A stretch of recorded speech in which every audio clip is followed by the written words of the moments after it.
Yeah, no sucker can deal when Pat is dropping science, ladies and gentlemen. Good morning, good brother. Oh no!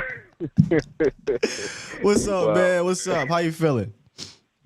I'm feeling good, man. Just watching this team prepare for the Saints to come marching in a couple days.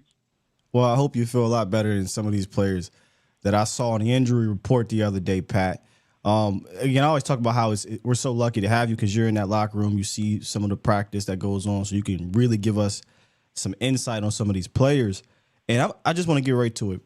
I would like for you to go down the injury report, but I can't hold the suspense any longer. Is Jake Ferguson playing or not? They don't know, Ah, and nor does he. Nor does he know.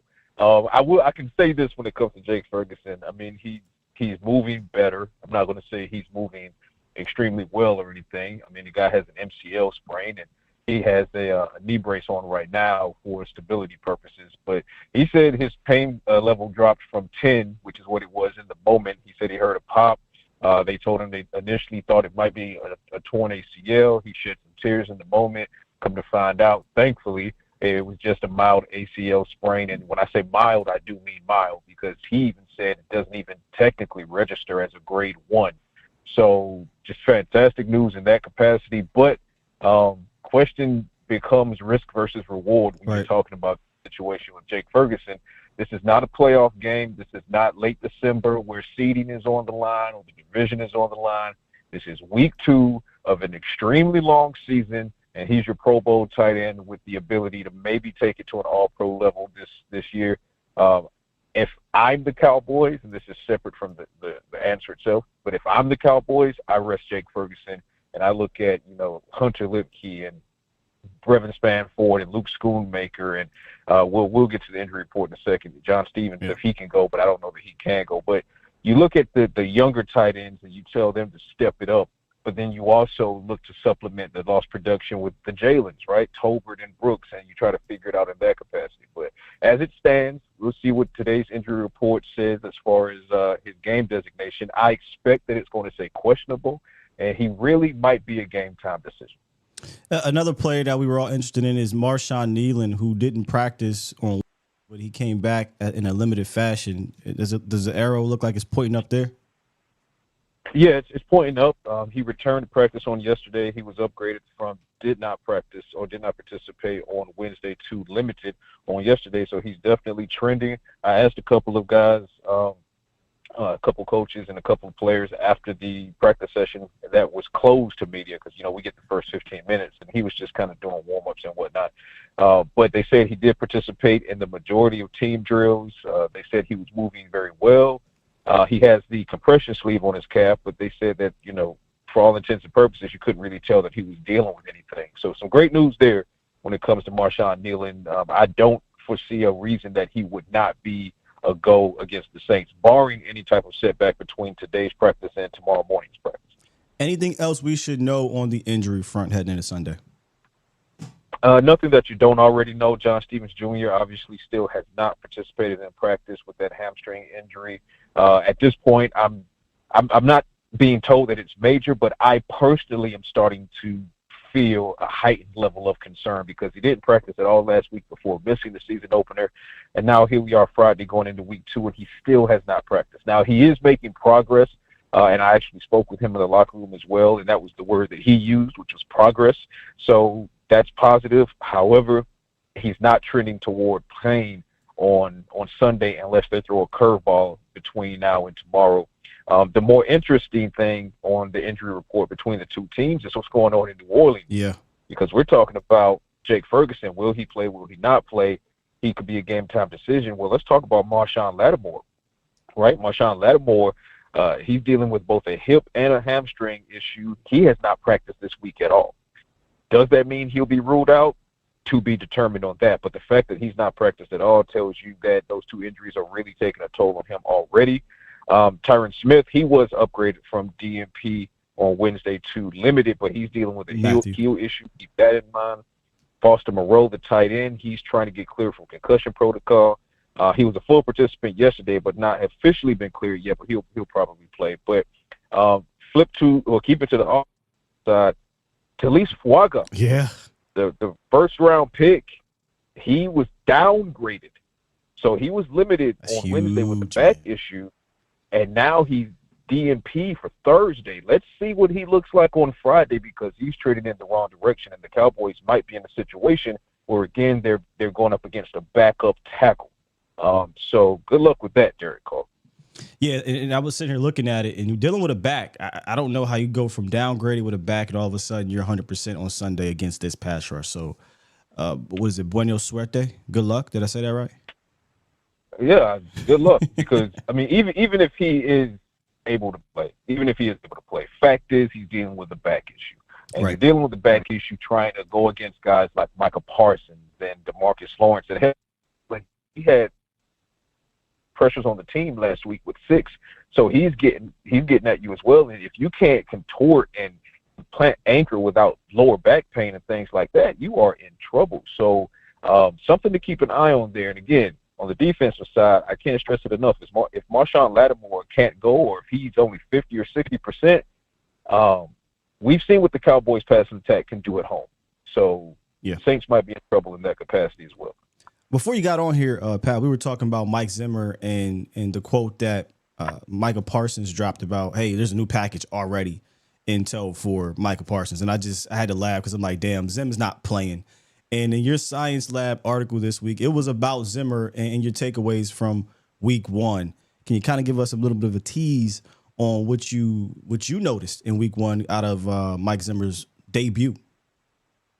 Well, one part of it was the unpredictability. So his disguises, they're translating from training camp, what I've seen in Oxnard and preseason. And even though he hasn't fully unveiled it, like Trayvon told me and Micah Parsons confirmed, they have 50-plus sets in the defensive playbook for Zimmer. They only unveiled 3 of those sets. So, I mean, he's not even shown a bit of what he's going to be able to do, but he showed enough of a disguise where you could see that Deshaun Watson was confused, because you'd have 6-man fronts, but you don't know if Marvion Overshown and Eric Kendricks are both going to drop out. Is only one going to drop out? And if they drop out, are they dropping into the flats? Are they dropping into the middle center? Is one of them coming at you? Is like, what's the scenario? And it worked perfectly, because there were times where they both dropped out, and there were times where Kendricks rushed the quarterback, but Overshown dropped out. And there were times where it was the other way around. Although Overshown didn't rush, he spied, and he was playing it laterally. So that stuck out to me, because with that and the movement of Micah Parsons, he played in 8 different techniques in that game.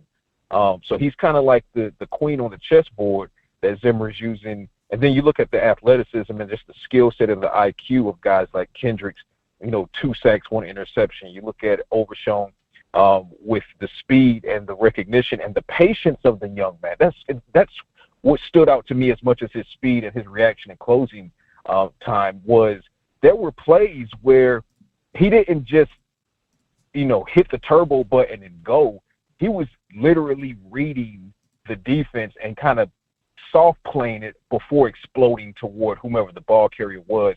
And a couple of times I thought it was Eric Kendricks, and then I had to kind of look at the number, and I was like, oh, that's 13, not 50.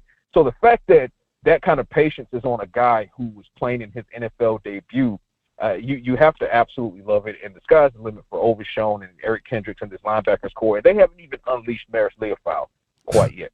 Not even. So not even. So my main takeaway being, whether it be, and for all means, ladies and gentlemen, by all means, check out this week's Science Lab on DallasCowboys.com. You see the full breakdown of what I'm talking about, from run defense to coverage to spying the quarterback to the disguises that are being deployed using the athleticism and skill set and speed of these linebackers.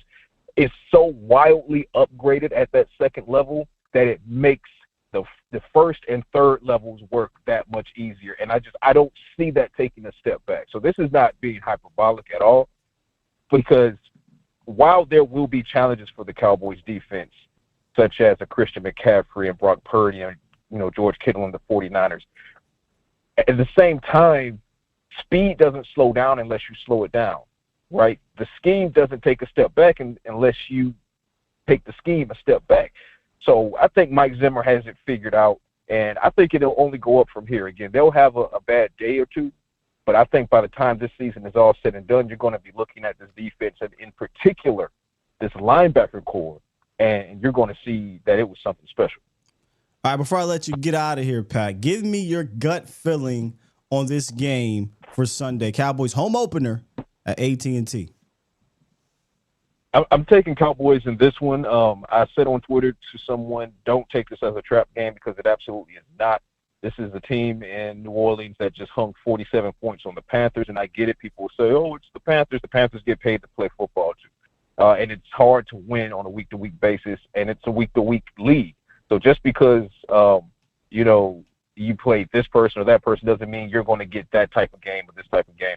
Everybody plays up to the Cowboys. So, yeah, Saints are going to come in. Derek Carr, he has weapons. He has Shaheed. He has Alvin Kamara. He has Williams in the backfield. He has Chris Olave. I mean, don't sleep. They can put up points if you're not ready.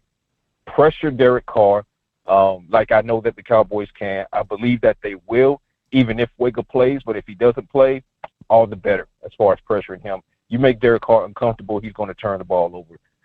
If you allow him to file his taxes back there, he's going to dice you up because he's a pure pocket passer and one of the best in the league with a lot of weapons. So I think the Cowboys get after him.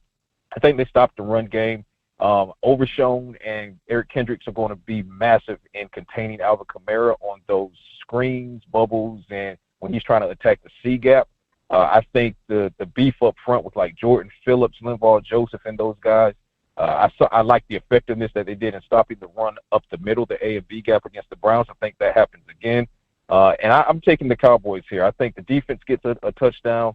I think the Cowboys offense, I say 2 receiving touchdowns, 2 rushing touchdowns. Ooh. And you got to factor Bud Aubrey in. I think Aubrey gets 6 to 9 points. I think this is close until it's not, because the Cowboys at home, they're trying to rinse January out of their mouth and everything. And they're usually extremely dominant at home. So I think it's close at first, and then it's not. I think the New Orleans Saints get 20 points, but I think the Cowboys get 44. Do you have a Cowboys Nation this week's version of the scientific method? Appreciate you, Pat. We will get with you next week, bro. Absolutely. Talk to you on next Victory Monday. Hey.